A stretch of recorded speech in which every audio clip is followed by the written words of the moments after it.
ik ook nog van een andere vrouw vertellen, die genau zo'n bijzondere Überraschung beleefd heeft. En dat heeft Fernand Zumbrug opgeschreven. Het was eens een man, die han wief, dat dolereerde oft, hoe tijd verdrief. Die man die mocht al maken wat hij wil, ze bleef me niet meer even dol. Endelijk dacht hij, moest toch eens wonen en mal den Herrn Pastor erin vragen. Die zag, het geeft toch zulke vergen, du moest in kruid geduldig dragen. Danke, Herr, zegt doch die Boer, ik dreigt und wird noch so sur. Der Pastor drückt ihm die Hand und hij ging wieder zijn Trant und repeteerde vaak zich unerwägen, da musst du ja wohl den Kreuz geduldig dragen. Zo is hij naar huis kwam, kom voorts weer dat spektakel aan. Kom hier, zeg hij. Und Puxi blieb mit beiden Händen stuhlend lief und schlug sie dann, hij was recht stemmig, op den Puckel flink und hennig und bleib mit erst Wahn im Her.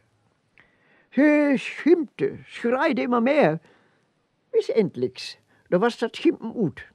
Da setzte sie in Kartoffelglut. Die Frau, die sah dann gegen ihm an und sagte, bist du unwies, Mann? Nee, du sieh mein Hennig still. Ich do die nix, es Gottes will. 3 dagen komt de zaken goed. Die doelkop was reine voet. Men is de 4e dag, då kwam de vonk frömorgens alweer aan. Kom hier, zeg hij.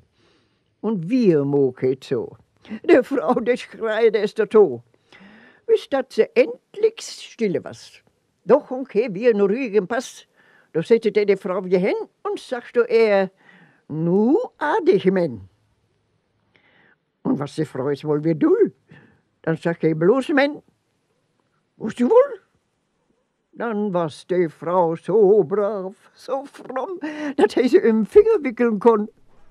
Ja, zo het hij rood ganz misverstaan, doch de beste Wirkung doen.